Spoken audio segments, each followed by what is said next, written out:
Alrighty then, welcome to this month's episode of the Imaginary Game Club, the podcast about short games for busy people. If you're new here, this is structured kind of like a book club for video games, where we pick a new game to play each month.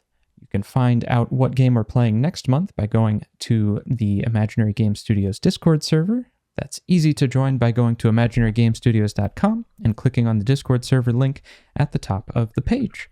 We typically play through shorter video games, more obscure video games that you might have missed. And of course, we always like to highlight indie games, like today's indie game, Moon Hunters. And to talk about Moon Hunters, I am joined by... Go ahead and introduce yourself however you'd like. Hello, everyone. I am Joel. A lovely freelance developer, primarily in game balancing. And, well, a streamer like Cax Nova. So I'm excited. Thanks for being here, Jewel. Glad to have you. We, of course, first met through playing a World of Warcraft private server called Shinobi Story that was pure Naruto fandom from top to bottom, which I don't know that I ever heard the original story, but how did you find Shinobi Story? How did you get involved with that? I was forced in by the owner. That's always a good start. I was messaged randomly after I had been on a project with him previously. Oh, okay. And I was asked, "Hey, are you doing anything?" No, I'm not working on anything right now. What's up? Do you want to join me in recreating Naruto? And like, I have no idea what you're talking about, but if I just have to do numbers, yeah. Oh, wow. So you weren't even like into the Naruto fandom. That was all new to you going into Shinobi Story. I had watched roughly around 20 episodes. Okay, all right. I thought you were going to come out and say like 2.5, but like 20, you know some of the characters at that point. That's pretty good. That's pretty good. Yeah, I had watched that around 5 years prior to him masking. So it wasn't exactly fresh in your mind. No, I knew that Naruto was the fox boy, which people didn't like me calling him. I learned Sasuke's name due to the immense backlash I got for calling him the emo kid. But he is the emo kid, though. You say the emo kid from Naruto, and everybody knows immediately who you're talking about. Yeah, I know. And then Sakura is the flower girl. Sakura's the flower girl. Technically not. Technically, Ino is the flower girl. She's a tree girl, but... Yeah, she does do trees? Does she do trees? Because then Captain Yamato is kind of the tree guy. Yeah, and that's why I said flower girl, but that's because I think that the cherry trees, Sakura, right, cherry blossoms, but there is a character whose family runs the flower shop in Konoha, so... Wait, isn't that Sakura? No, wait. No, see, that's Ino. Oh, yeah. I'm Naruto, for me, is the only manga that I think I've ever read from start to finish. At least of the long running ones. I always used to buy them back at Books A Million when bookstores still existed. And eventually they just got so expensive. They used to be, I don't know, like $6 a thing, and now they're like $15 a thing. And they used to come out like 2 or 3 a month, and then they slowed down to coming out like one every 2 or 3 months. And I was just like, all right, I can't follow this anymore. Yeah. So I fell off around the time of the Great Ninja War, and then only after getting back into Shinobi Story did I say, all right, I've got 65 volumes of this 73 volume series. It's time. I owe it to myself to just finish it out. I learned a lot on that project because I had to set the base stone for the economy. Okay. So I had to find every single instance in Naruto, like the before Shippuden, Mm-hmm. where I had a reference to how expensive things were. Oh, that's fun. I had to study up. I had to figure out like roughly what time period they would be in, which is very confusing. So that the wildlife was roughly how it should be. I mean, if you forget the fact that there's giant monster snakes and shit like that, if you just forget that, like the normal wildlife, because surely in the world there would be normal wildlife. I mean, not every cow that they're milking is a ninja cow. Sure. Sometimes there's critters. I had to dwell really deep into the ecosystem of Japan. I had to dwell really far into the economy. And then I had to figure out the power scaling of characters in Naruto. That's really awesome. And I think that's probably something that not a lot of people appreciate about working on existing IPs. I mean, I guess for me, I've worked on a couple AAA games. I worked on Halo and I worked on Madden, and it was not necessarily too big of an issue on Halo outside of honoring the military component of the military shooter. But in Madden, that's an NFL game. So them's be real peoples out there with real strategies, real coaches, real schemes.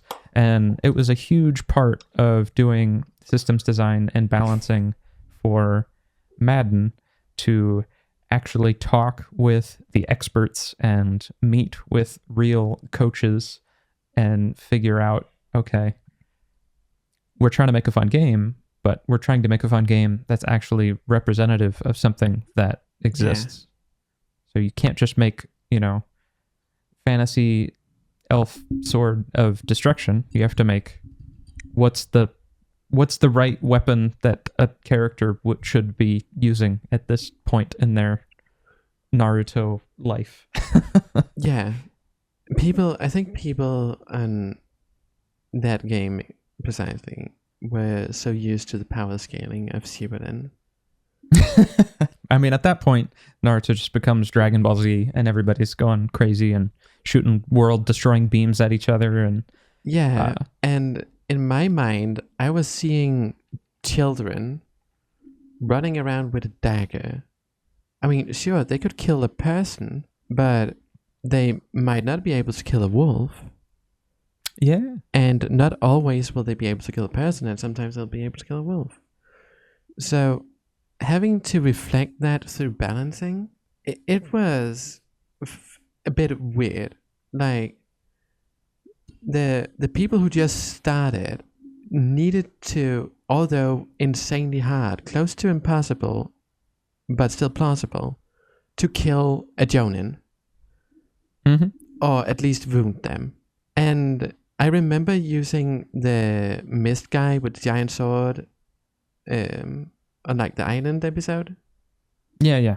Zabuza the demon or something. I remember using the scene where Sasuke and Naruto, where they kind of got him forced to dodge. Yeah. As an example of how strong should Genin be? Yeah. And what should they be capable of against someone much stronger than them? And for people who aren't super into Naruto, Naruto's ninja game, and ninjas are divided into 3 categories. Genin are like the little baby recruits. Chunin are like the middle tier captain. And Jonin are like, the big boss honcho people. You don't want to mess with them. Exactly. But a lot of the goofy things that happen in that game with the spells and stuff like that, I kind of had a lot of fun because some of one of the things that happened in Moon Hunters kind of reminded me of it. Do you want to tell a little about the game, or should I? About Moon Hunters, right. We should probably talk about that too. So, Moon Hunters, and we'll start by talking about Moon Hunters totally spoiler-free, or we'll just give our initial impression. So if you haven't had a chance to play Moon Hunters yet, you can use this part of the discussion to decide if it's something you want to check out.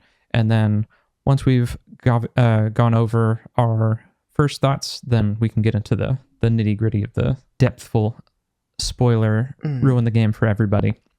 But Moonhunters is described as follows. Play alone or with friends, a co-op personality test about exploring an ancient occult world in 5 days. How will you be remembered? So, in other words, it is a procedurally generated roguelite, I think is the right term. There's a lot of rogue something terms out there, but I feel like I can safely say this falls into the roguelite category. It's not terribly obtuse. It's far and away one of the most accessible games I've played in a very long time. So if you hear, easy to get into. Yeah. If you hear rogue and get scared by that, don't. They call themselves a personality test. And this is, I think, a really easy game for anybody of any skill level, from, Animal Crossing enjoyer to Path of Exile enjoyer. There's something for you to get out of this.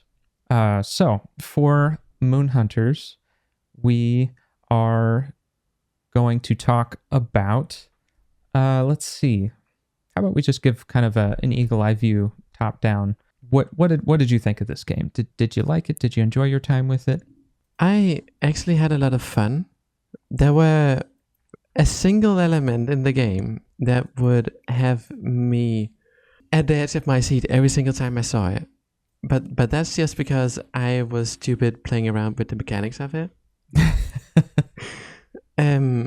But I liked the idea that you can practically do the game if you do all of the things in a run, it would maybe take you like an hour. And you would have played the game. And if you just wanted to speed through it, you could do it in tops 20 minutes. Yeah. Which is nice. In my mind, I'm really happy that we played this, because this is the quintessential perfect game, imaginary game club game in my mind. Like, you can choose to dump a whole bunch of hours into this game if you want, and there will be something for you, but you really don't have to. Each run is about an hour long, and I want to say I played maybe about 5 or 6 runs, and I got to beat the final boss man, and I had a really good time. And I might go back and play it some more, but at the same time, I don't feel like I need to. It's not a game that's going to try and be the only game that you play for the rest of your life, like so many of the games in the AAA space are going to be. And that's just nice. It's really refreshing. I really appreciate that. I do also want to take a second to appreciate the fact that this is a true, honest-to-goodness indie game. A lot of people throw that title around indie game to refer to any game that isn't made by Ubisoft, and they'll say, like, Last Epoch is an indie game, or Path of Exile is an indie game. And I guess technically, yes, those are indie games. To their credit, they do make and publish the game themselves. So, all right, those are more indie games than some others. But at the same time, when you say indie game, at least I don't typically think of companies of 200 or 300 people working on a game. That to me feels pretty corporate. Yeah, I mean, I would see something like, I'm playing a game right now called Fist of Jesus. Okay. I remember seeing ads for that. That one looked really goofy. And that's what I see as an indie game. It is lovely. It is fun. You don't have to grind 5,000 hours. From the looks of it, if one person had all the skills needed for game development, they could have made it. Yeah. And that's kind of what you get out of this. This is developed and published by Kit Fox Games, who are the same people who made Dwarf Fortress, interestingly enough, along with some other games like Boyfriend Dungeon. What else we got here? Loose Leaf, a T-Witch simulator, and Shattered Planet. They describe themselves by saying that they create new, intriguing worlds that are different every time and full of heart. Stay curious, stick around, follow us, and we'll lead you to undiscovered games, which is just lovely and delightful. And they also do publish some games too. There's a few games, Caves of Kood, Six Ages, Paparazzi, that all are developed by separate teams. But even then, Kitfox Games only has there's 14 people working at this company making these games, and that's great. You get to feel like there's so much more personality and intention behind the game that you're playing. Talking about putting life into the games, I love the music. The music was definitely a standout here in Moon Hunters. That really surprised me. The voicing, the music, like the sounds were really did it for me on this one. I really like the music. The sound effects I wish were a little bit richer. It kind of relies on the retro crunchy sounds to kind of create a soundscape. But the voice work and that guitar intro theme that plays every time you launch a new run, it's so surprising to me because it feels like a theme that I've seen a lot in movies. But I swear this is the first time I'm seeing it in video games. Like, this is like indie drama 101, but it works. It's really great. Yeah, the reason why I like the sound so much is because to me, it's just a relaxing game. Yeah. Like, I don't need the same kind of sound they have in Doom. Like the quality of sounds, like they have in Doom Eternal or something and can find relaxing. Yeah, it kind of gets out of the way when you're playing a game. I know there's a lot of times, especially in teams that don't pay as much attention to audio, where the audio can start to grate over time, or it can stand out or be harsh. And sometimes you just feel the need to just turn it off and pull up your own YouTube playlist in the background, and that becomes your soundtrack. Yeah. You don't have to do that here. Moon Hunters got your back. Definitely. I actually don't think I played this with my own music on. Which, for a lot of people, that's probably a huge compliment. Yeah, most likely. I also kind of like the character designs. Yeah, so let's see. There are, I want to say, 6 different characters to play. I have the list here. You can play as a witch, druid. There are 4 starting ones. Yes. Be careful of the spoilers. Good point. So you could start with four characters, either the witch, the druid, the ritualist, or the spellblade, and then there's a few others that you can unlock. But they all have a pretty unique play style, with the exception, I think, of the characters that I played. I played the Spellblade, and I did not have a good time with him. Oh, no. Spellblade is probably... I was kind of making a tier list up in my head. Mm-hmm. And I would probably put him at the bottom.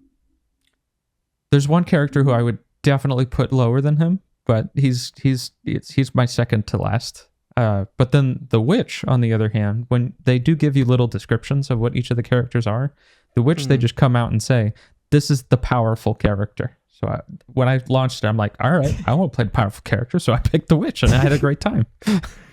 I learned the character's name at this point. Edwana, the math one. Kubil is the witch, and then the ritualist is the math one, ritualist. Right? Yeah. I have to be honest. I saw the description say something about math, and I instantly took it. I couldn't help myself. I have, however, played all of the characters. Okay, then you've got one up on me, because I think there was 1 or 2 that I didn't get a chance to see yet. I didn't play the druid. Oh, right. For everyone's knowledge, I tried to get 100% in the game. Yeah, so just for some of our perspective, I played through the game about 5 or 6 times, beat the final boss, got my time out of it. Jewel, on the other hand... I might have gotten like 70 out of 100. And that is Dang. both with all the achievements and things that you can do in the game.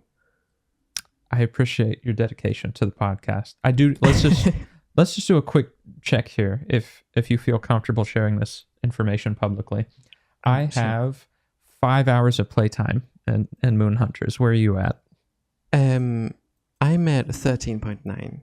Oh, okay. All right. That's not nearly as bad as I was afraid of. No, I did kind of rush through it. Some of my runs would make someone who takes games seriously really Mhm. just is a difference between people who enjoy their games and someone who is an achievement hunter.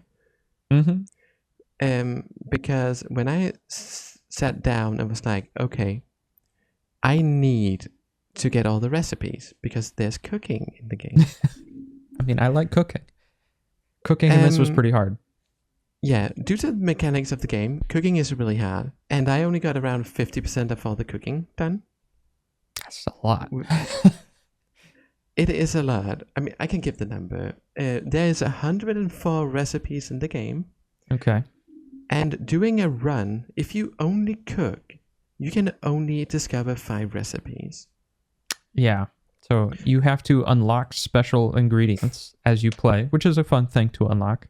And then once a day, you can combine 2 ingredients to create a recipe. So it's not a complicated system, but it's a complex system, if that makes sense. It is a long, Yeah. very grindy system. It is the most grindy part of this game. Absolutely. So one thing I do want to mention, if I had to point to any one mechanic in this game that makes it into a fun, relaxing, accessible game, it's that unlike most roguelikes, it allows you to fail forward.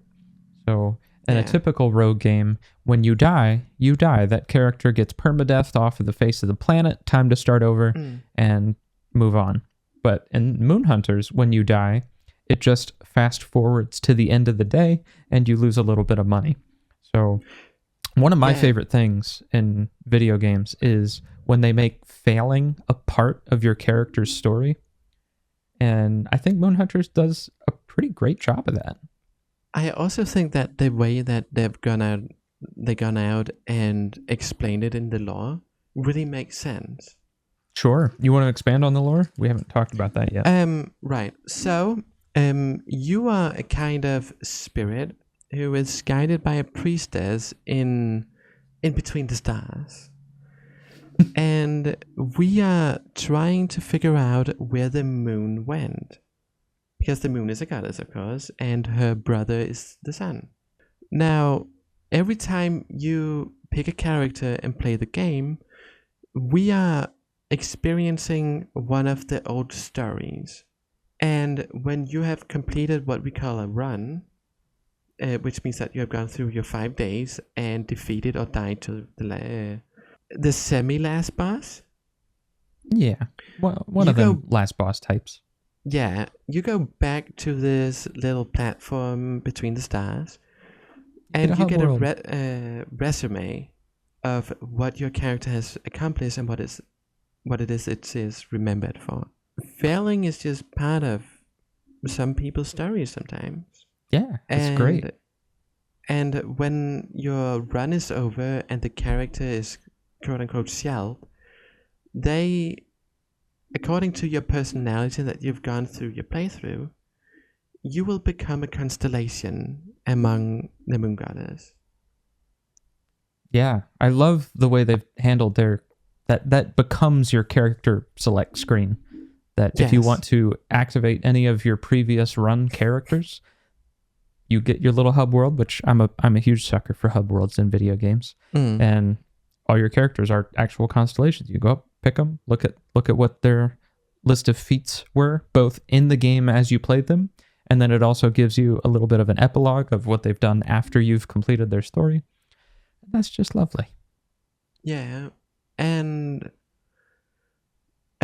other than the runs you can do, there's also the endless arena part, which is where you can use your constellations.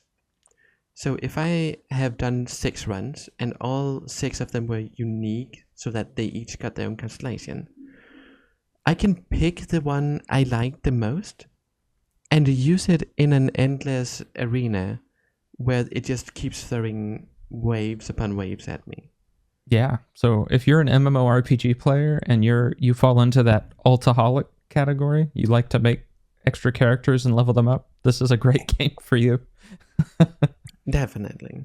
All right. There's one other thing that I think we should talk about before getting into our What? final verdicts and spoilers, which is this game sells itself as a personality test, and it has a really cool personality mechanic. What did you think about the way they handled the trait system?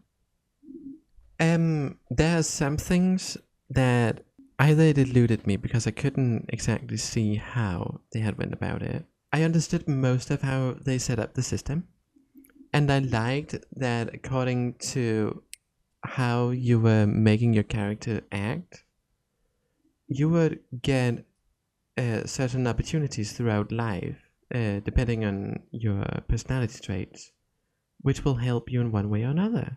Like, if you're wise, you will gain opportunities that might increase your magical damage stat. Yeah. And I think that reflects well on real life. Because if I really like to use my hands a lot and I'm creative, then I will be perfectly suited for a creative job. It's a really cool thing. I'm surprised I haven't seen anything like that before. So yeah, you go through, you get to make decisions and interact with people that can add personality traits to you based on what you choose and what you do.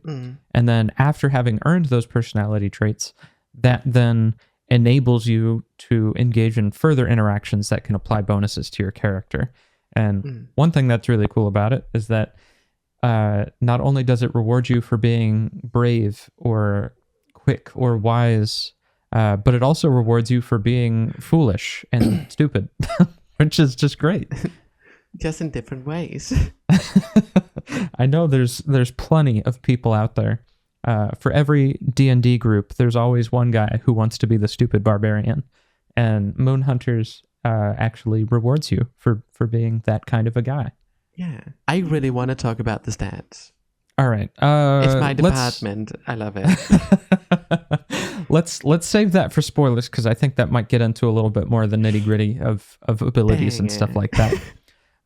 But unless if you've got anything else, then we can go ahead and give our final verdicts for how you would rate Moonhunters.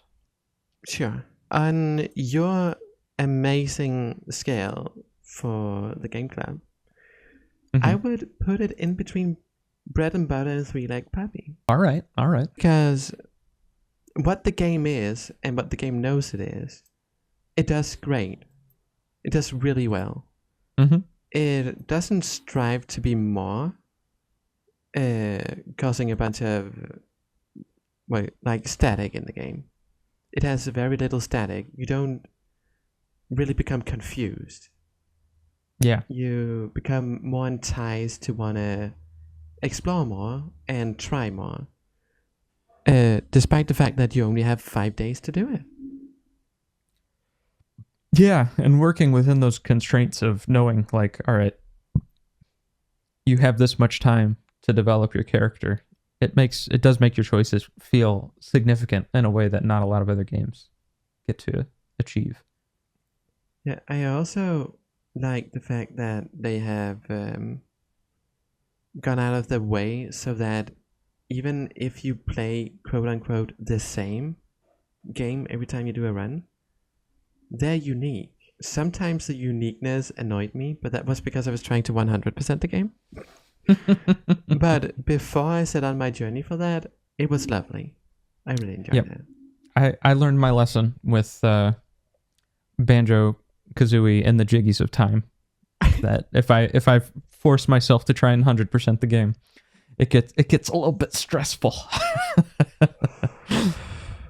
I mean, I wouldn't say that it's stressful to try and 100% the game. It makes it a little more difficult. Yeah. And a few things are left up to chance, But the way that the game is represented, the fact that they are up to chance just makes it more fun. Yeah. And trying to 100% it. Banjo got to be a stressful game. Just trying to beat it within the time constraints of Game Club. Moon Hunters is not a stressful game. I'm close with you there. I really want to call it a bread and butter game because I really think this is a game that anybody could get something out of. But I would be absolutely remiss not to say that this game is better with friends because it has couch co-op. It has split screen, shared screen. I guess it's not technically split screen because the screen's not split, but Yeah. you can play together with friends. And I played through one of the runs, couch co-op, and I played through the arena couch co-op, and it was great. It was lovely, especially because when you go through each of the different decisions, each individual player can make their own choice and be awarded appropriately. So even going through the same world, you can wind up with characters that develop in very different and unique ways. Yeah, and that's where you have a one-up on me in the game, because I have only played it solo. Which, especially when you're trying to go for cooking, that's pretty brutal, because cooking is something that benefits everybody in the party. Yes. So I have played maybe 7 of the hours on hard mode, practically. But I would say that I would almost say that if you have friends to play this with, your better with friends category would be the bread and butter. Yeah, if you have a friend or a significant other or a family member who has any vague interest in video games, check out Moon Hunters. I recommend it. You'll have a good time. They'll have a good time. I think it's a fun game, and you can do a lot of fun things. Yeah, there's a lot of different possibilities that you can get out of it. Look at me here being an indie game dev and chilling for somebody else's video game. It's only $15 on Steam. Give it a try. All right. So, then without any further ado, shall we dive deep into spoilers? into the stats. Let's do it. Up until now, all right, this is your final chance, friends. If you haven't had a chance to check out Moon Hunters and we sold you on it and you want to check it out for yourself, this is the time to do that. Otherwise, here we go into spoilers.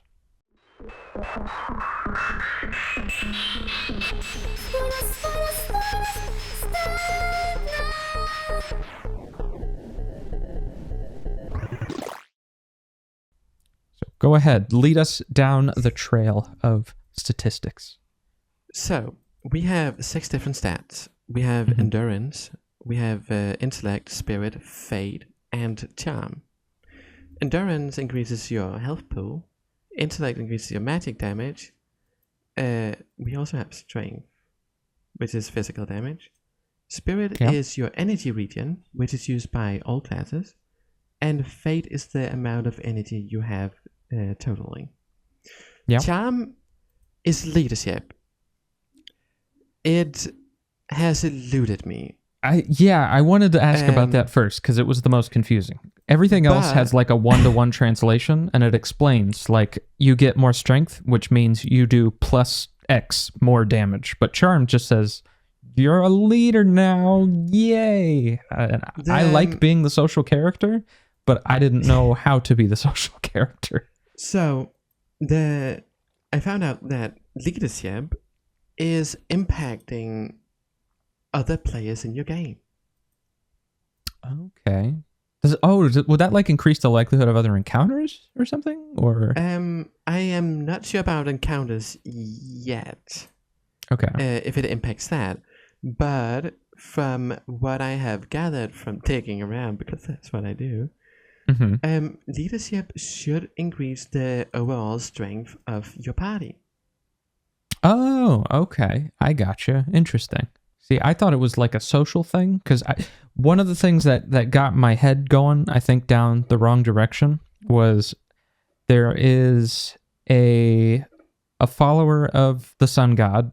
I don't remember what his name was. He's some he's not the traitor character, but I think his name is Traitor something. I don't know. But you talk to him. Drinker? Yeah, that's the one. And you talk to him and he's like, yo, what are you doing here? Get out of here. And you have a choice to either like spit on him or pray in front of him. And I had attack. yeah, that's the one. Attack him or pray. And it seems like no matter what you pick, he just kind of goes off and buggers off. But the very first run, I chose to pray and not attack him. And then later on, he showed up and he was like, oh my gosh, I'm so sorry. You were right. I was wrong. I'll be friends with you and I'll make sure nobody's going to interfere with you doing your boss fight later. And I'm like, hey, I didn't attack him. And then he was a friend with me. And maybe that had something to do with my charm. Like maybe being more charming would increase the likelihood of stuff like that happening. But it never really seemed to. I don't know. Well, I never got to play with another person, so I'm not Yeah. entirely sure about this. But So- other than helping the group in total, there's also the chance of you actually becoming the leader. So NPCs will talk with you rather than the rest. That's I'm cool not sure too. if this is a feature for 4 players when you're full party. I see. Interesting. Yeah, because I do remember sometimes. So every night, you have a choice of what to do, but sometimes there are characters that will come up and chat with you and say things and give you extra bonuses. Yeah, depending on who you've talked to during your daily roundabout. Yeah. As we mentioned, your choices can give you rewards, which is most of the time either cash rewards or stat rewards. I like the fact that a lot of the choices you make, depending on whether it's being brave or being wise, they give stats that's befitting your character. Yeah. If you're being wise all the time, you will get more intellect. Yeah. Which it feels appropriate. It feels nice. And you get to have a little bit of reliability of like, I want to be this archetype. And then the game helps you become that archetype. It's not like just random. Yeah. I also enjoyed the fact that some of the seemingly random things you can find, like there are some stones with inscriptions on them that you can read. Some of them just gives you a lovely story. Some of them gives you a little poem. Mhm. And some of them actually impacts your trait and gives you a bonus. Oh, they do? I never ran into Yes. one like that. I started to see a couple of duplicates, so I just assumed I Yes. saw them all, and I stopped reading them. But darn, No, I missed out. that was really nice, to be honest. That's cool. There was also that stone carver guy that was at the beginning of every run, but I don't... Did he ever do anything for you? I always felt like something was going to happen, and it never did. That is one of the things I have yet to figure out what he does. I don't know. He sounds important, but I'm really not sure. But right, so stats. You get to choose what stats to upgrade at the end of every day. Why is hunting not always the best choice every time? Because it definitely is. I would say that depends on your character. When I was playing the Ritualist, I would, and I tried to get the max out of it, I would always go stargazing. Okay. Because the Ritualist is just magic damage. Yeah, It's but magic hunting also damage gives everywhere. you energy regeneration, which allows you to do more magic stuff more frequently. Yeah, and you get fade from going stargazing. Yeah, but then you gotta wait for a longer bar to come back, and who's got time for that? I mean, come on. I mean, yeah, but it's also like if you have a small bar and you have a lot of regeneration, then you would need to focus on always being regening. You always have to regen in order to get the maximum out of it. A lot of the time, I felt like I did have to, because for the most part, I like the enemy variety in the game, with 2 exceptions. Those ice crystal guys that summon more little ice crystal boys, those guys were way too hard. And yes. the spiky mask boys in the forest area that you had to hit them from behind. The mushrooms? Is that what they were? I guess they turn they're into walking mushrooms when you hit mushrooms. them. Yeah. Yeah, I they're walking hated those guys mushrooms. so much. Fighting one of them Yeah. was annoying. Fighting more than one of them was just downright obnoxious, if not So- impossible. Like if there's 4 of them, like game over. I just leave. It's fun because I got so used to playing the game with the ritualist because I did that first. Mhm. And the ritualist right click, you have 3 different abilities: left, right, and space. Oh, right okay. I click- played on controller. Yeah, the right click would instantly put the mushroom guys into the vulnerable state. What? That's cheating. That's broken. You don't know my pain. No, trust me, I do, because my third run Mhm. was with the second character I played, which was the Spellblade. Oh. And I yeah. could not, of the life of me, figure out what the hell I was doing wrong. Because they 'Cause it weren't worked on hard, the- yeah. they weren't difficult. And then I do it with that guy, and I just constantly die to them.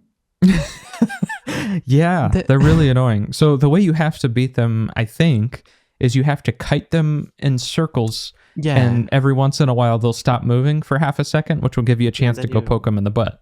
But Yes. that's not synced across all enemies. So if there's like No. 3 mushroom dudes, then when one's stopping, the other 2 are still coming after you. So there's just never a chance to do it. I always felt like there was something I was doing wrong. Like there's supposed to be just a mechanic to how to beat them that I didn't figure out. But I guess there Yeah. just wasn't one.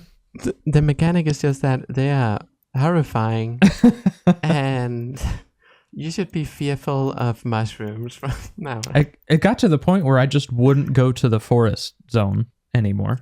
Oh so- gosh. We didn't even talk about the map yet. So every time you play, you get a hexagon generated world, and you pick locations to go to each day.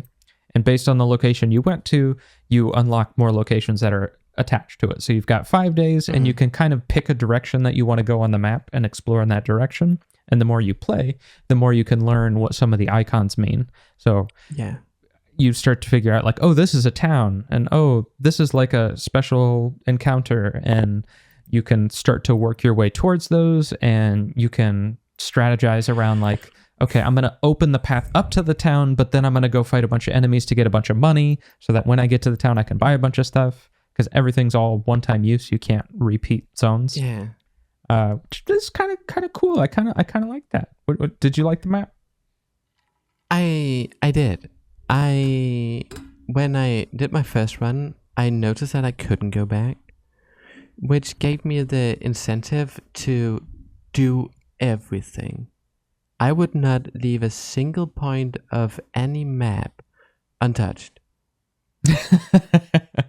That was Um, true for me, with the exception of encounters with multiple mushroom guys or encounters with multiple ice guys, because then I'm out. Oh, the first time I experienced the ice guys.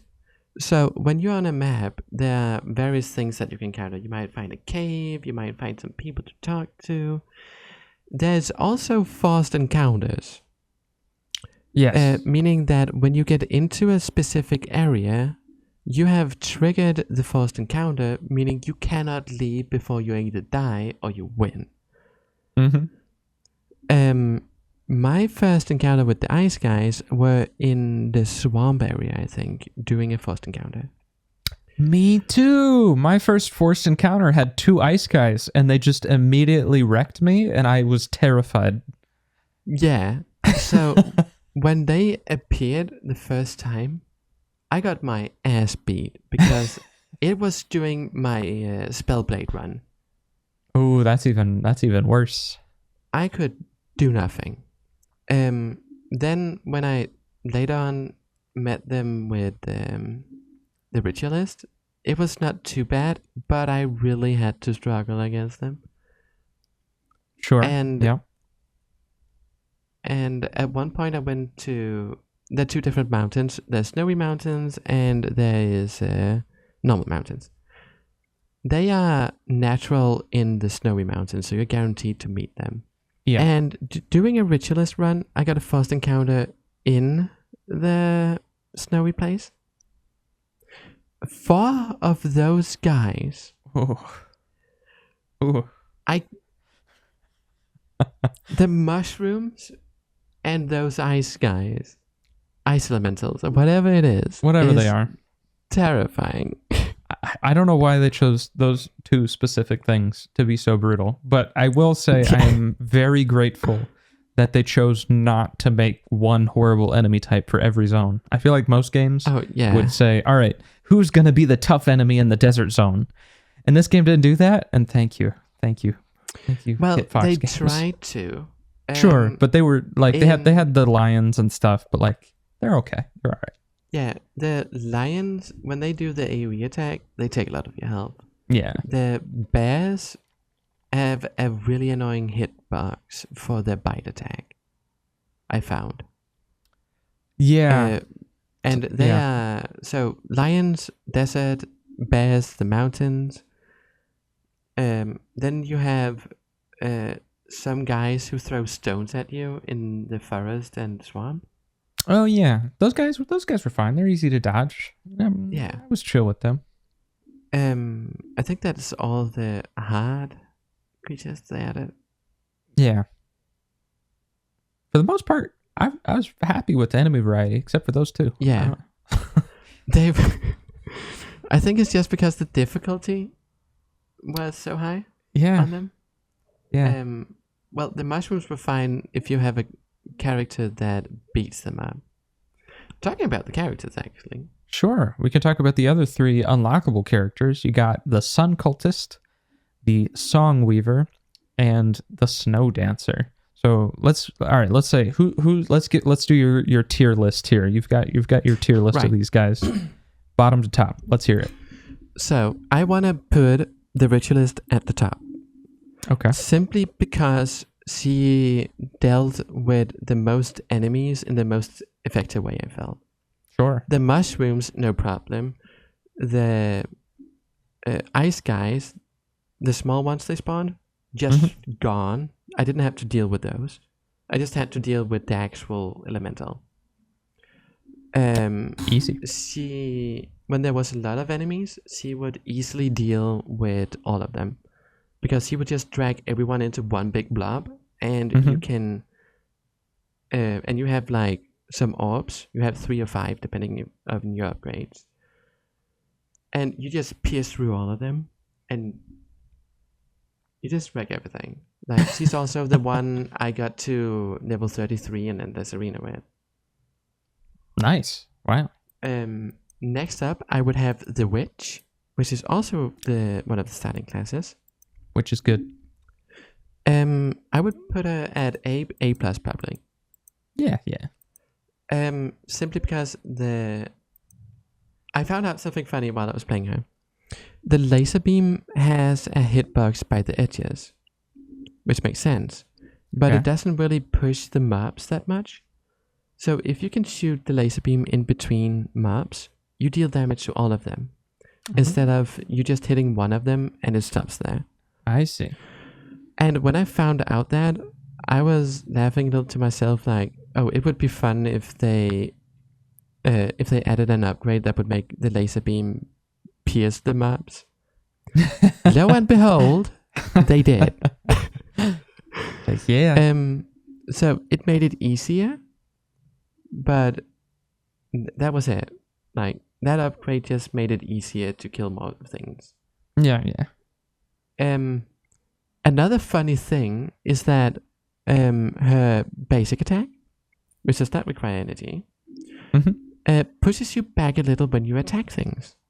Now, when I was in the desert zone with the witch, I found a little place with a lot of cacti.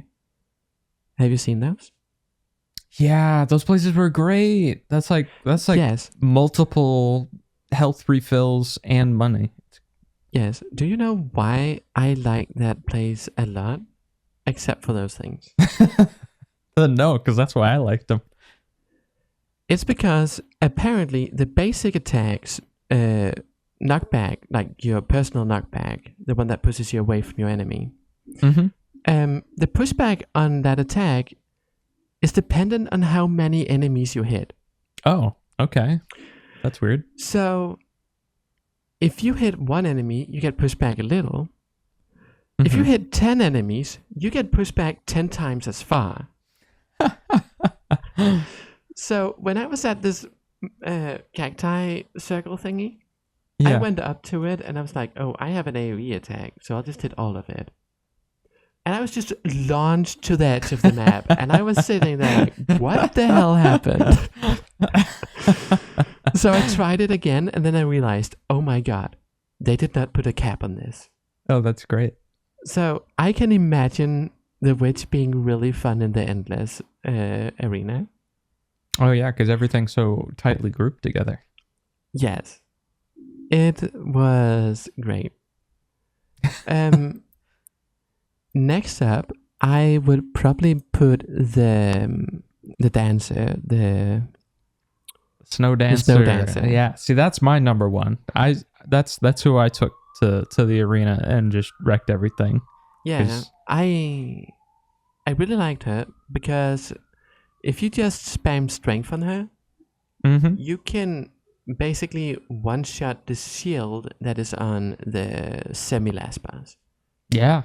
I mean, and she's got really good upgrades too that power up her Yeah. auto attack and let you charge it and make it super good.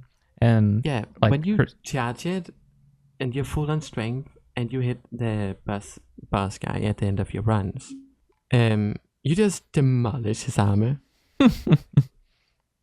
And that's why I liked it. I did not like her movement a lot. the movement was a little weird, but I mean, but her magic ability was so great. So she has the ability to do an AoE that will Yeah. freeze all enemies around her that just instantly kills them. And then if you hit an enemy who is frozen to instantly kill them, it explodes and then freezes all enemies around them. So Yeah. if you freeze one enemy, you win. Because now everybody else, as they try to get close to you, you just poke that guy and then they get frozen. That's great. Yeah. So her ability to kill a bunch of things and the CC was great. I would also put her around A. But Put her below the I- witch, though. I mean, I like the witch, but man, I had good fun with the Snow Dancer. Oh yeah, I mean, if you just look at how well they kill things, sure, she would be up there as well. But I had so much fun with the witch. Sure. You would not believe it. It was just like, oh no, a horde of creatures came after me. Let me just teleport to the other side of the map and use my laser beam on you. That is good. I can't debate that. That just made it more fun for me. After those, I didn't play with someone, but I would actually put the Songweaver. Oh God, see, that's the bottom of my list. I'll just tell you. I'll just jump in here and say I did play with somebody. Didn't help. the Songweaver, for any Monster Hunter fans out there, she's your hunter. She's your hunting horn character, Yes. and it really feels like you just like with the hunting horn, you have to be with a full party of 4 people to get the value out of her. Now, she has one cool ability or set of abilities. She's the most complicated character by far. She is. Most of these guys have one button that does a thing, and then you get upgrades to change what the thing does. But with Songweaver, the order in which you push things then affects what those things do. So you've got Yeah. like an offensive category, a defensive category, and a support category. And the offense was practically useless. The defense was like maybe good if you had a lot of people, but then you had the support category that would summon these little orbs, and you could do Yeah. one orbs that regenerated energy, one orbs that protected against attacks, or one orbs that then would go out and attack. And those were pretty good. Those were fun. Once I figured out that that was where I needed to be spending my energy most of the time, then the character went from like, what am I even doing here, to playable, but still pretty rough. So I learned with the Songweaver, if you spam stargazing on her and you go wise and all that, Mm-hmm. purple pink orbs, which is her quote unquote supportive attack magic, Yeah. they would one shot most things. Ooh. All right. So then maybe I didn't have enough faith in the Songweaver. I learned that if I saw something and I was not within the range to aggro them, I would use it so that they appeared, and they appear really far away from you. Mm-hmm. And then they kind of like convulse towards you. If you just do the double movement of hers towards the creature you want to kill, the orbs will explode on it and it's dead. Okay. And I played her like an assassination character, which was really fun. Oh, that's great. Otherwise, I would just use her for grinding recipes most of the time. But on my actual serious one, I really found it funny to just see like, oh, there's a bear over there. How about you're gone? But I still don't think those went through the mushroom shields. No, they did not. Yeah. But she is also one of the only she is the only character who can attack and move at the same time. That is true. But she's got like, if I remember correctly, she's got like weird like hoppy movement where like you like attack and then kind of jump in a place and then attack there and then jump in a place. No, I would just run around. Like, it would be flowing. Okay. So I can see that doing solo runs, I would probably never use her unless I just want to skip everything, because she's also, I think her base speed is different from the others. It feels that way. That's possible. But she did also have, I mean, her move speed buff was pretty nice. And you do get to move speed buff your friends, who then also can do their movement abilities on top of the move speed buff. Yeah. And it does get zippy. For a support character, I would definitely place her higher. But I played solo, so she's okay. But I wish even with Monster Hunter that, or just any game, that when you play a support character, you figure out a way to make them viable when you don't have a full party. Like just figure out a system, a formula, something that when there's not somebody else to receive the buff, then the buff gets doubled up on one of your guys. And I don't know, maybe that's OP, I don't know, but just to make them not completely useless. I mean, personally, I think I found a way to make her not completely useless, but that was just... You did better than I did, for sure. Yeah. I think I'm going to... I don't think you're going to like this, but I think I'm going to put the trader. See, I didn't play as the trader. I did a split screen run with Talon, and Talon played as the trader. And all right, so co-op perspective. Yeah. That fire hurts me. Yes, it does. Kill your it friends also hurts with it. him. And it hurts him, but he gets benefits from it. There are upgrades you can buy as the trader to make yourself want to get hurt. Well, there's one upgrade that gives that's more than me. I just noticed, oh, by the way, I don't have any health anymore because my friend just murdered me. But to the trader's credit, it's technically a healer, because you can just, if you're at any point below half health, you can just kill each other and then res each other to get back to half health. I mean, so, yeah. There you go. I mean, doing my solo runs, I noticed that his right click would also deal with the mushrooms. Oh, the really? ones. Okay. But you have to land the right click on top of them. The fire itself on the ground would not do it. Yeah, which was strange to me. And there is a little delay when you use your right click and you place it before it comes down. Mm-hmm. But aside from that, it was fine. I did not like that. So he has like a cone attack with his basic attack. Yeah. And if you hold down left click during your basic attack, he will throw out like a chakram. And one of the upgrades puts fire where the chakram goes. This is fine. My problem is that if I stand still and throw the chakram, because you have to stand still while you basic attack, Yeah. I will take fire damage because I am technically inside the fire that appears from the chakram. Oh my god, that's great. Now, you can only take like one hit of the fire damage, which is not a lot. If you throw the chakram and immediately run away, like in the opposite direction. Yeah, but that's you can annoying. minimize the damage at that point. That is one of the things that annoyed me so much with him. It was the fact that I could not stand still and just throw chakrams and burn everything without killing myself. Yeah. It also bothered me that when I killed someone with fire, anyway, I put fire down. It seemed like the money and health that dropped would always be in the fire, so I had to wait a little. Yeah, it does kind of mess with your pacing. And it does also kind of suck because items don't last forever. They do despawn relatively quickly. Yes. So you can't just leave and come back later and pick stuff up on the way back. You do have to just sit there and wait. Otherwise, I liked his design. There were just a Cool. few things they'd have to fix, mechanic-wise. I do really like how unique the characters were.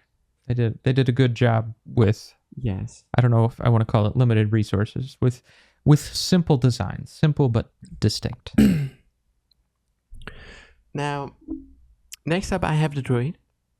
Okay, I did not play as the druid, so this is all you. The druid's basic attack is 3 leaves that he Bulbasaur. shoots out. What? Yeah, basically. 1 going straight and 2 going like 45 degrees to either side. Okay. You can get an upgrade that narrows that down by, I don't know, 12% or something. Okay. Or 12 degrees or something like that. Sure. This was fine for big groups, but each leaf didn't do a lot of damage.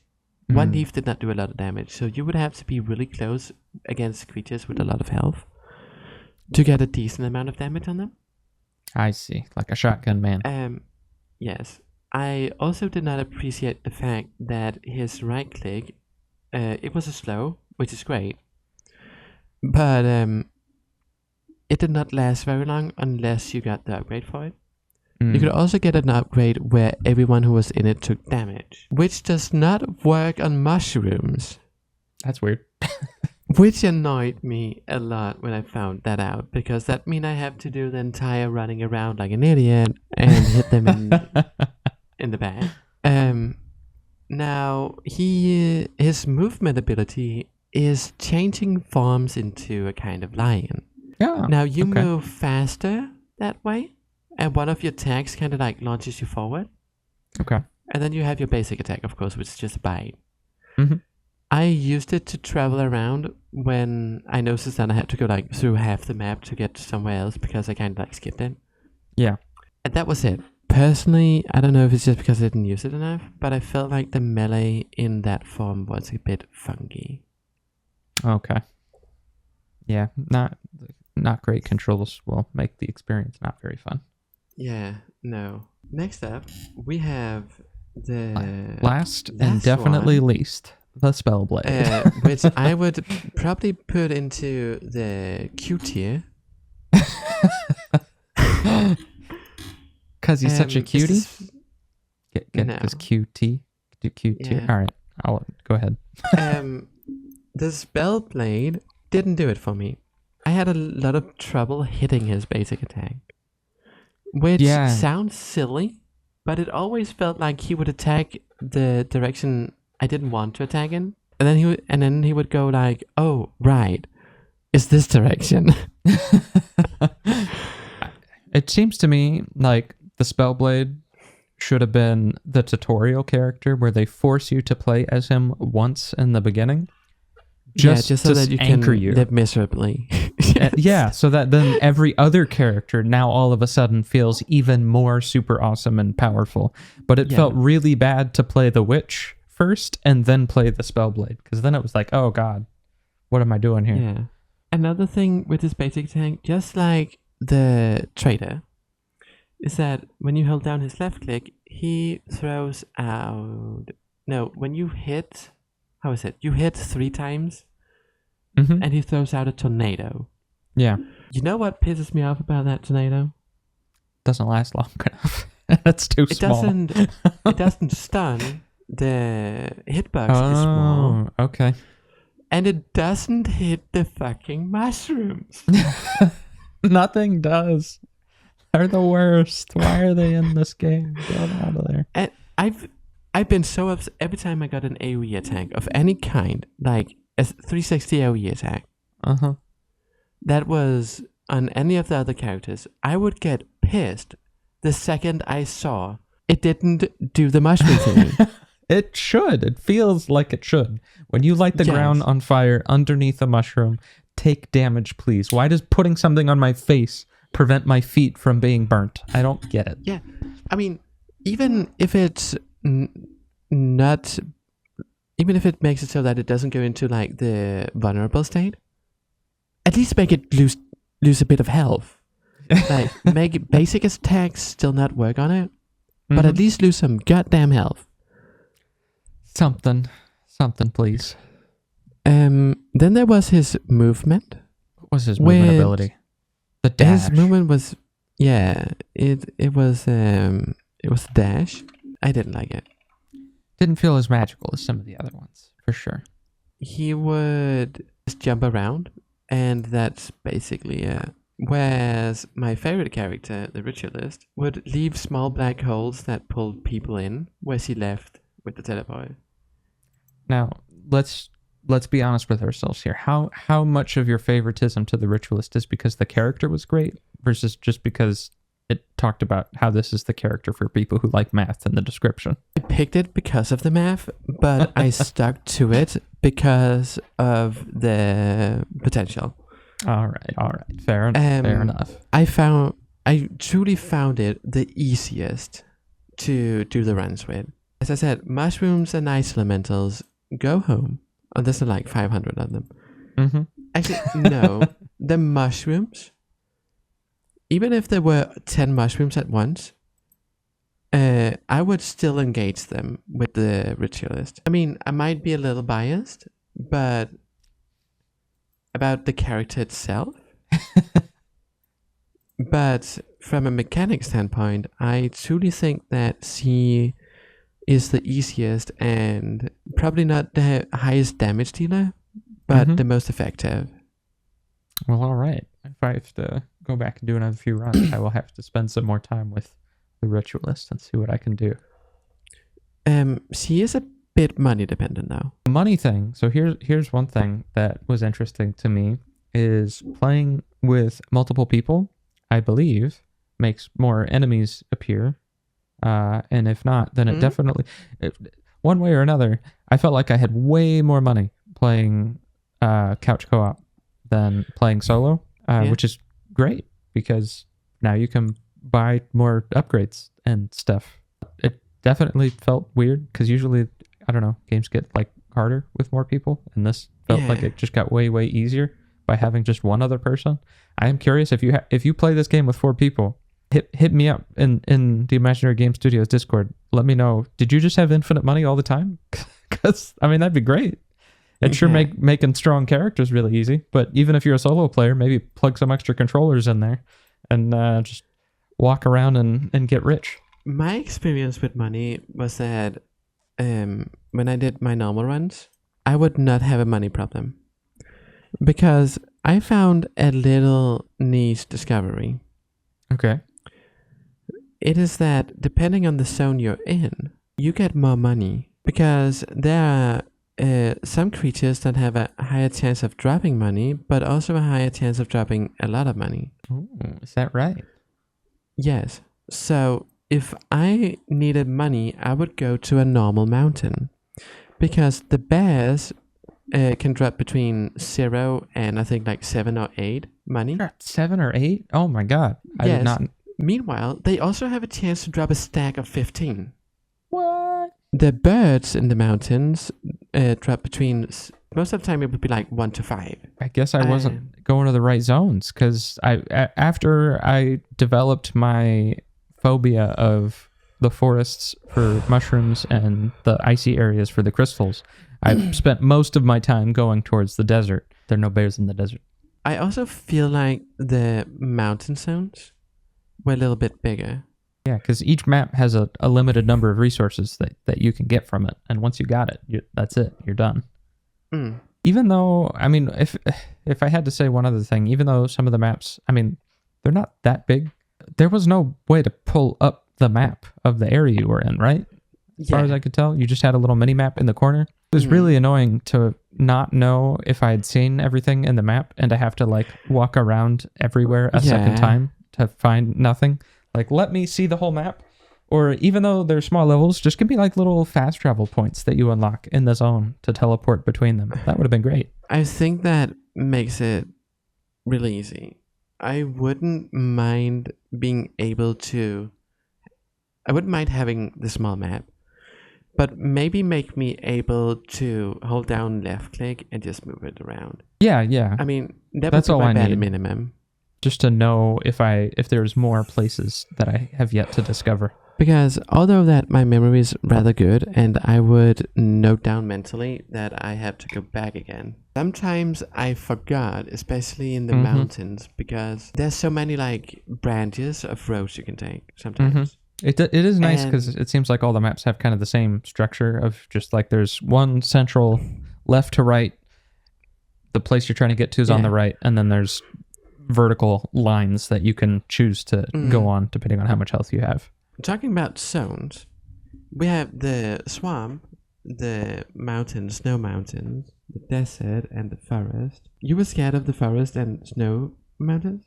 Yeah, because that's where the mushrooms were and the ice crystal guys were. So I just felt like I had better chances of getting everything from a zone without having to skip anything if I went to deserts or what were some of the other zones? I mean, I was mostly just trying to get to towns via the deserts.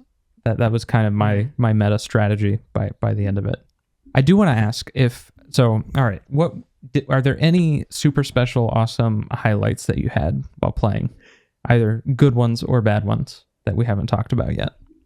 I have super highlight my favorite zone is the snow mountains. Okay, let's hear it. In some of the places, you can go to the top of the map and there will be like, you can look over the scenery and stuff like that. Yeah. In one of my snow mountain generated areas, I could go to the top, do a little thing, and then I was like, wait a minute. This looks like a path, but I have been tricked before. Like when you go all the way up to the edge, it kind of looks like you can go by the edge to either side. Yeah. In the snow biome I was in, I could go to the left and actually get outside of the generated area. And I could just see like a few textures, like wet cut. So it would just be like clear lines. Where it stopped. Oh my god. It was on one of the streams, I'm pretty sure. So that's great. I really like that. I talked about the witch highlight of mine. Yeah. I talking about like getting out of the zone. There's that one in the desert town that you start in, the first one that you have to go in. There's a secret path off to the left where you can get some money or whatever. Oh, yes. And that taught me that there could be secret paths. So I spent an inordinate amount of time the rest of my playthrough trying to sneak between all of the external boundaries of the map, but I really didn't find any. I think the way the art is set up, it looks like there's paths all over the place where there are none. Yes, I did find a few. Okay. At the Great Tree, there was one. Oh, maybe they're only in towns then. Oh, the Great Tree is like a special area. You go to. Yeah.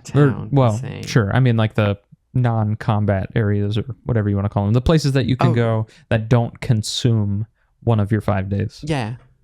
Another one of the places I liked was the swamp with the crocodile.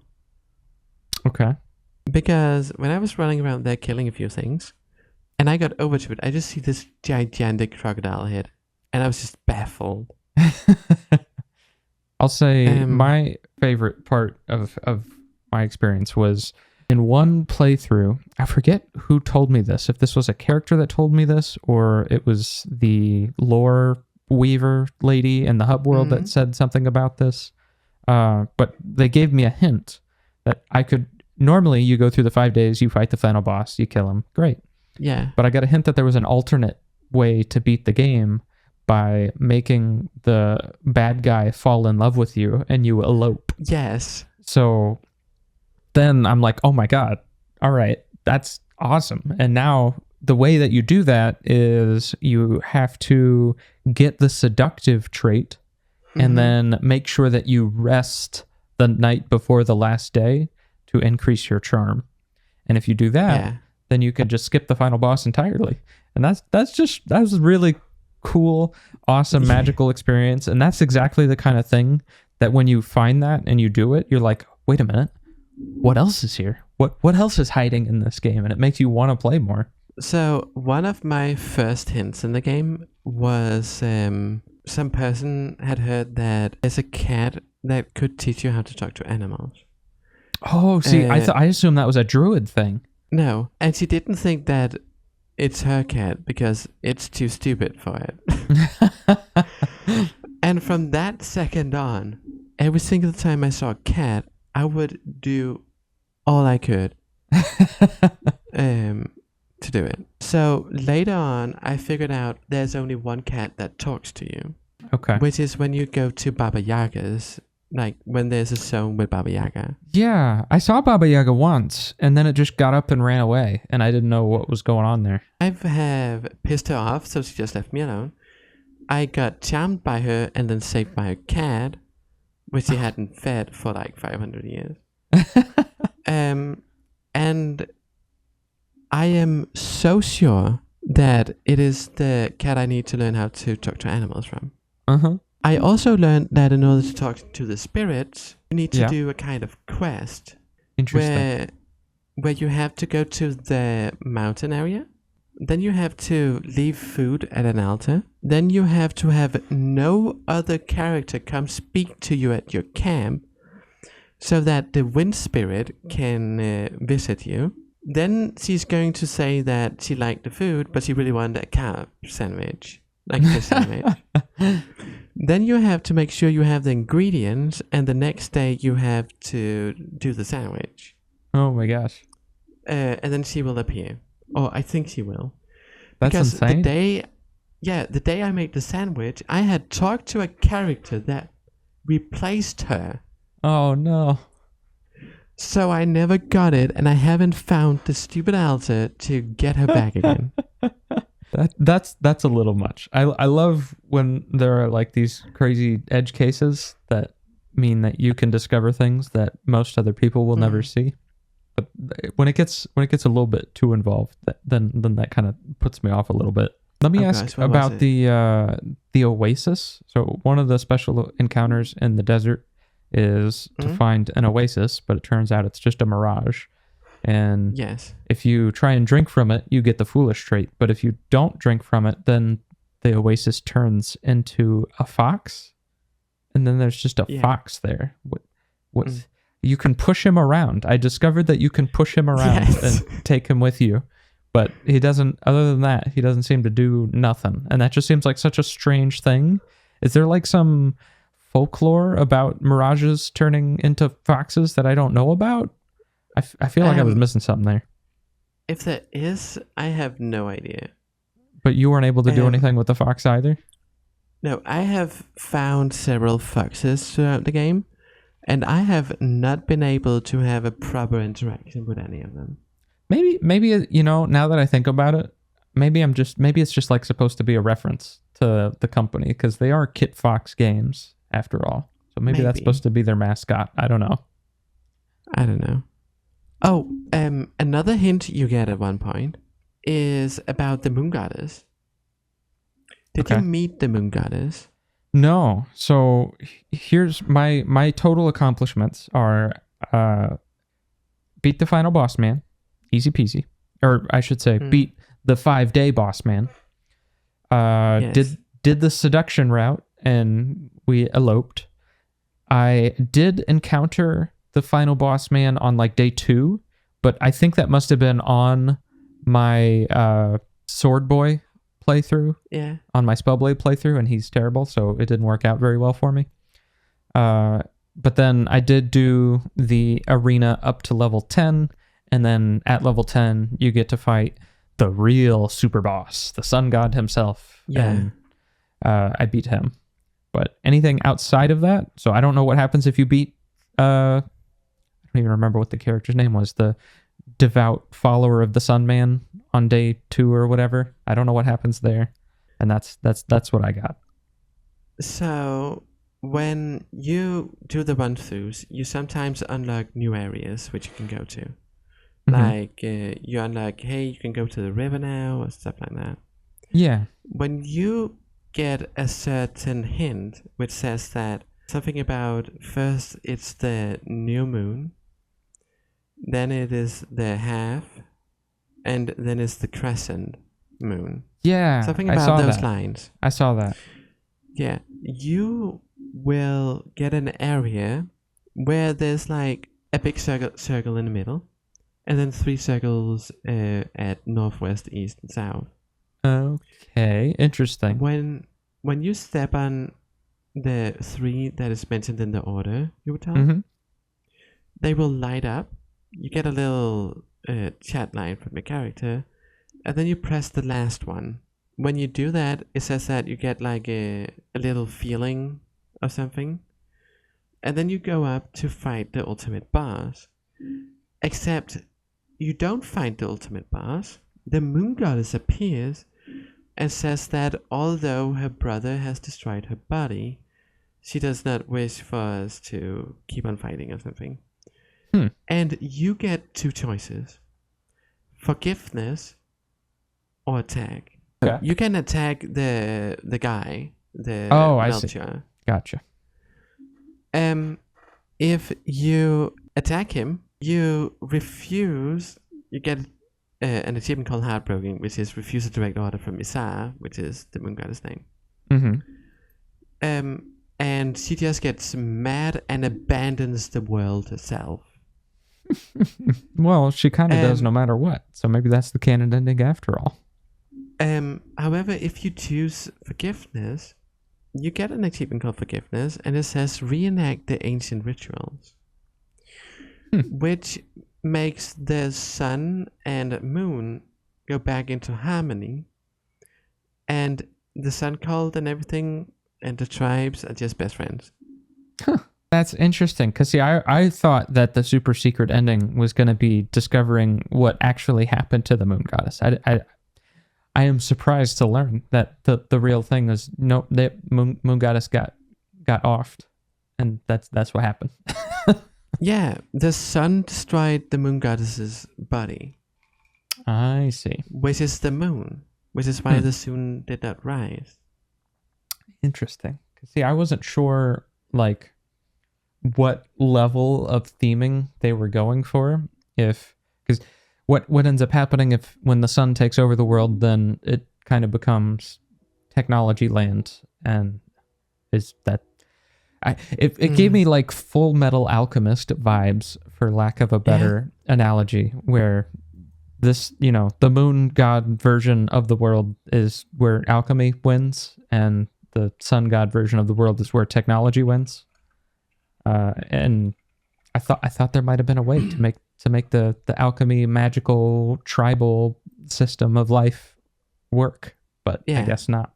All right, let's see. I do want to ask. So as systems balancer maker man yourself, how well do you think this game pulled it off? The game feel There are balanced to you? definitely outliers, especially the ones that pissed us off. What would you have done differently? I would have worked a little on the cooking. Sure. Not for when you're in a party. That's fine. Yeah. I like the stat increases and how many stats you need in order to get 1 more damage of magical damage and stuff like that. Mm-hmm. For solo runs, I would have liked it if you could cook twice. That would make sense if, I mean, because the the way cooking works is you do it and then it gives a buff to everybody in your party compared to doing any one of the other actions that only gives a buff to you. But if you do one of the solo actions, like if you go hunt, it might give you like 5 strength and 7 energy. But then if you cook, it'll just give you like 3 of something. So like if there's 4 people, well, that's 12 now, and it makes sense. But if there's one person, that's the worst possible way to use your time. So same thing with the hunting horn. When like make it, just scale it to the party size, please, so that it's a choice. I mean, I personally think that just having it as is for 2 and above is fine. Sure. But that's because I found out that some recipes do give 5 stats in 1 stat, though. But it gives 5. That's still better. And even with 2 people, then you do add that extra element of like, okay, I will sacrifice my own power to just juice up my friend's character and make them the super awesomest, coolest thing. Because that's kind of also like a thing with how the game is supposed to work, right? Because you're farming alts for the one super awesome character that can go into the arena and wreck things. So like, if you have 4 people, you could do 4 runs where each time one person does an action for themselves and the other 3 people cook for that guy, and you get a super awesome juice dude. And that's a pretty cool thing. But it is kind of a shame that that's only something that you get to experience if you have at least one other person to play with, but preferably 3 other people. I would also, of course, change the ice element. Yeah, change those 2 guys. I do not mind how the ice element works. I mind the amount of damage and the fact that the ice does not disappear on its own. Yeah, and I wish there were better tells for when they're gonna like summon ice pillars down from the sky. I never was ready for it, and maybe that's just because when you're in the ice zone, everything is light blue. Yeah, and it's just a little grayed out, the circle. I also feel like when I spotted the circle, even if I kept my eyes on it, because I could see when they started casting it, they do the little fountain thingy on their heads. Yeah. Then you knew they were about to cast it, but you didn't know when it would appear. Mm-hmm. When I saw it appear, I never felt like I had enough time to dodge it, even when I was actively looking for it. Yeah. So either I would decrease the damage and just give me like a few milliseconds more to react, or I would make it so that the second they start casting, I can see where it's going to land, and then just have a short delay like the traders right click. Because when you see they start casting, nothing appears, start looking for it, suddenly it's just there. And if the fight takes a bit long, because there might be 500 other creatures, suddenly your entire screen is just ice blocks that you have to destroy. And that takes away from the damage you can do to the ice element. And it just gives them more time to cast more spells to summon more ice walls. Yeah, and it makes it hard to move around, so you might just get stun locked in a corner. For the mushrooms, I think they're fine, but I might make it so that if you hit that anywhere else than in the back when they had the head after you, like when they're invulnerable. Yeah, I wish the AoE stuff hit them more, or at least hitting them from the sides could hit them too, maybe? Something. I personally think I might have made it so that a certain amount of damage would put it into that stance, instead of only hitting it from behind. That would be nice too. I would have appreciated that. So if you is a witch and you use the laser beam on them, at one point it would just go like, oh shit, I'm taking a lot of damage now, and go into the vulnerable form. Yeah, that would be lovely if every character was able to deal with those in a better way, especially just because you can fight more than one of them at a time. Yeah, I also think that the beetles that shoot like one projectile at you. Oh yeah, Those guys Yeah, always scared me, but they never felt like they did very much damage. So I saw them and No. I was always, "Arr!" And then they hit me and I was like, oh, that's it? But I was that every single time. Yeah, I actually think they need a buff on either the damage or the amount of them there. Something. Yeah. They were a little bit weird. They were weirdly out of place. They were the hunting horn of the enemies. Yeah, I mean, they were kind of fine, but you could destroy their projectiles. Which I do appreciate games that let you interact with projectiles in a way that Yes. doesn't just turn them into like bullet hell of avoiding patterns. Yeah, so I like the fact that I could destroy the projectiles, but when you play the Ritualist, if you have your right click on them, Can they just not you even will attack never you anymore? see a single projectile in your life. Oh, that's wonderful. Definitely needs something, like maybe just a basic attack destroying them, and then a bit more damage for when you goof up. Maybe not a lot of that, maybe just double it. Could see that. But otherwise, I think that most of the balancing was fine. Well, Except all for right. the pets. Oh, yeah, you do get little pets that follow you around. My first run, I got a boar, and he was the bestest boar friend. And I don't think I ever managed to get a pet after that. I got a lion, a snake, the boar, the mushroom that was useless. But the lion and snake would also attack, the same as the boar would. Okay. I just felt that there were sponges for damage. Yeah. Because they didn't feel like they did a lot of... They didn't really do a lot. And you didn't have any way to heal them, so it just made it Yes. anxiety-inducing, where it's like, no, boar friend, get out, get out. I would rather you live than hit the enemy for 0.2 damage. There's also one thing I didn't like. If you really appreciate life, there's one scene in the game that has self-harm. The most extreme kind of self-harm. Good to know. Without saying it directly, of course. I can see from a storytelling standpoint that you might want to like keep something like that around when you make a serious story. Yeah. But it is not done in a great way. So if you really do not like that, do be careful when you go to the One Voice village. Interesting. And Yeah, I don't if think you- I encountered that. And if you get a guy who is talking about his wife and best friend eloping, and you don't like extreme kinds of self-harm, you might just want to restart. Or just skip the dialogue. Yeah, it's kind of surprising because, I mean, Moonhunters does kind of want to create like a brutal world, but it does it in a very gentle way, if that makes sense. It does. So that's a heads up. I think that would probably be the only thing about this game that might surprise some people and get someone uncomfortable. Yeah. Especially if you go into this expecting this to be a fun, happy time. Because it gets forced on you. I gotcha. Be careful of the One Voice village. Well, I think that just about covers everything that I wanted to bring up about Moonhunters. Is there anything that you've got that we didn't get a chance to talk about? I mean, I have done quite a few of the achievements.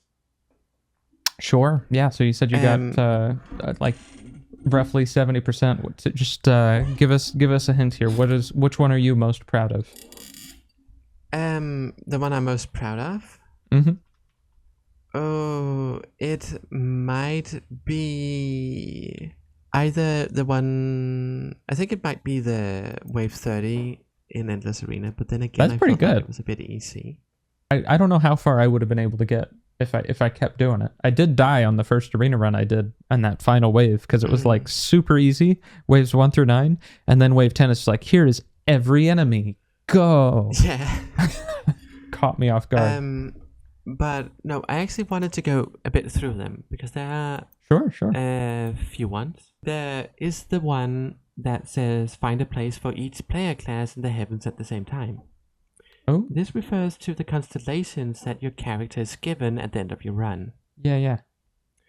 You need to have one constellation for each class there is. Okay. So is that just play through the game 7 times in order as each of the characters, or is there something else going on there? So when if you do a run and you get, let's say, this one called the Dragon, a constellation called the Dragon, Okay. and later on you do another run and you get the same constellation, you can decide whether or not the one you currently just played or the old one will remain as that constellation. Mm. Which is why I wanted to tell about that one achievement. Interesting. There is also a lot of funny thingies.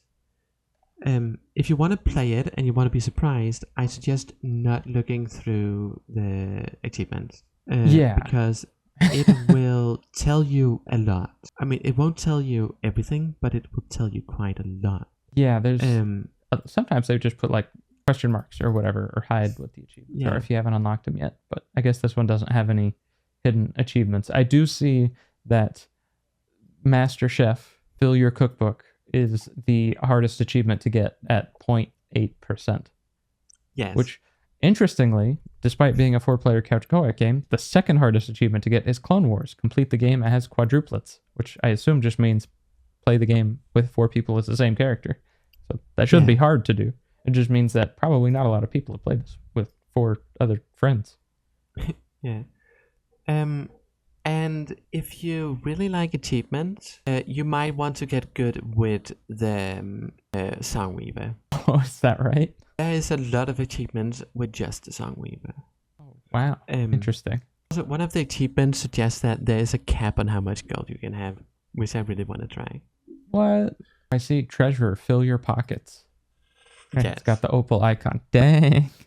You just have to go through and not buy any upgrades ever. That would actually be pretty tough. There's a bunch of fun things. The achievements will give you a bunch of information. I noticed on your stream, you started off with only 1 village you could do. Yeah, you have to kind of unlock them as you go, right? Did you not? I started with 3. Weird. The Destet, the Celestin, and High Tribes, I believe. Huh. That's I just very unlocked strange. those immediately. No, the Wolf Tribe. The Wolf Tribe, High Tribes, and Desert. Then I got Celestin on my second, and One Voice on the third. I think I had one extra step in there, because I'm pretty sure I was forced into doing the Desert Tribe at the start. Yeah, so I started with 3 and you started with 1, which was a bit weird. Very strange. I wonder if there's actually something to that, or if something just bugged. I don't know if it's like region based or what it is. Maybe. Jax is in the US. somewhere in the US, and I'm in Europe. That would be a very sure. strange distinction, but maybe. I don't know. It's the only reason I can think of, because I booted up the game, made a character, and I had 3 choices. I did nothing else. That's so weird. You did mention that you ran into the Sun Cult's ultimate weapon. Did you get that achievement? I got the achievement for submitting to it and forgiving them. I see. Okay. I was doing... See, you're too nice. You're too soft. Yeah, no. I was running around with the trader at the time, and I got the ultimate weapon on the second day, and on the first day I died because of mushrooms. Sounds about right. So I couldn't. It's a tough fight at that stage. I mean, if you had the right character, I don't think it would be too hard, too impossible. Oh yeah, no. But you do got to get a little lucky. Are there any other super awesome achievements in here? I mean, defeating Wave 30 at Endless Arena, that's pretty good. So the ones I have that has the least percent is the 30 wave, the 20 wave, refuse a direct order from Isar, and commune with all your ancestors. I which do are have all below 4%. I have theology. Complete the game as yin and yang together. That's because you played with your okay. talent. Yeah, so that's just well, what did I play as?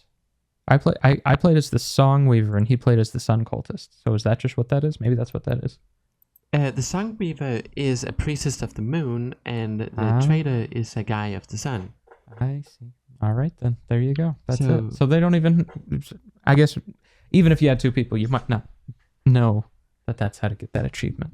but it does suggest that not a whole lot of people have played this split screen. Come on, guys, play more couch co-op games. Couch co-op is great. Play games with your friends.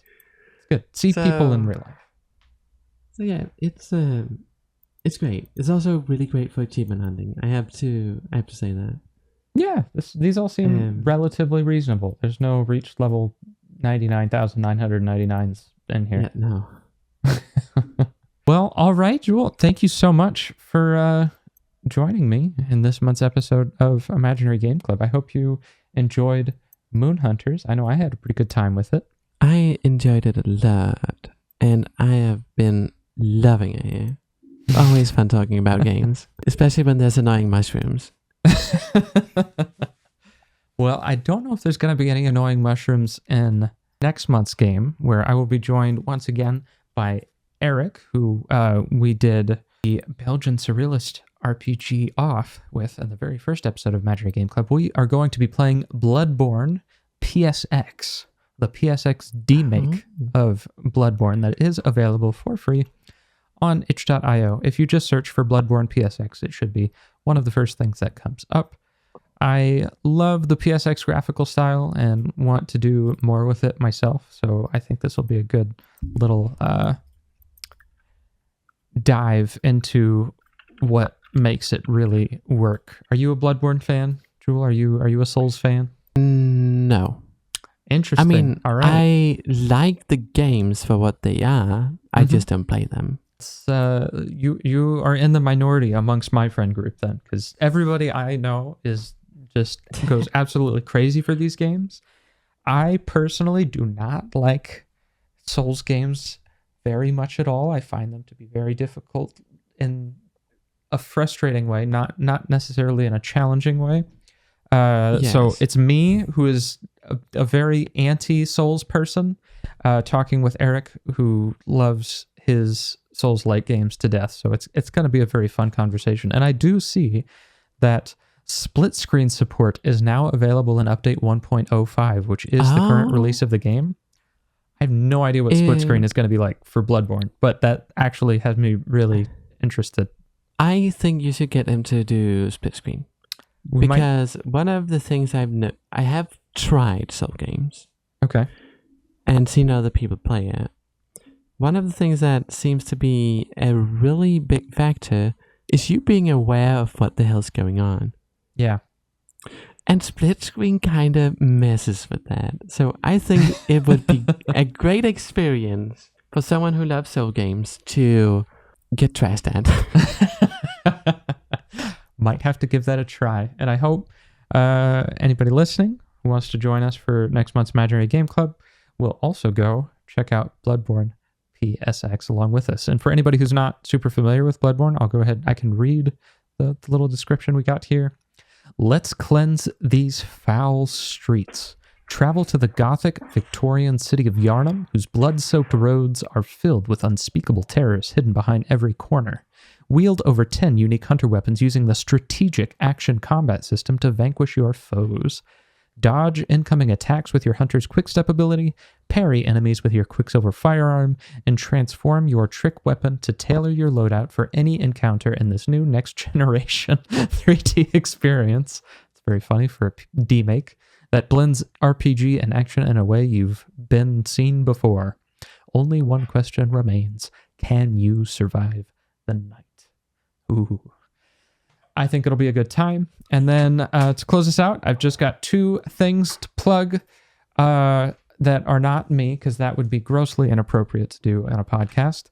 I am hosting my very own game jam for the first time, the Imaginary Game Jam 2024, where I am putting up $1,000 of my own money as cash prizes. So if you or anybody you know is into making games or is thinking about getting into making games, now is the time. It is this summer from June 23rd to July 6th, and I will be making and sharing some assets that you will be able to use in the Game Jam over in the Imaginary Game Studios Discord. So that's another reason to go to imaginarygamestudios.com and join that Discord link so that you can get access to those assets for use in the Game Jam. Really looking forward to it. I think it's going to be a lot of fun. I've done a lot of game jams or participated in them in the past, but this is the first time hosting. So look forward to that. And of course, I am getting close finally. I know I mentioned this in last month's podcast as well, but to getting the Steam page up for the game that I'm currently working on, Rogue Climber. So keep up to date with the news again in the Discord, or go to Steam and check out Rogue Climber. And if the page is available, then make sure you wishlist it, because that's the only way that Steam knows that people are interested. So please do that. I would greatly appreciate it. Thanks again, Jewel, for joining us on this month's episode. Hope we get to do it again sometime. Yeah, most welcome. And have a great rest of your day, everybody. This is Cax signing off.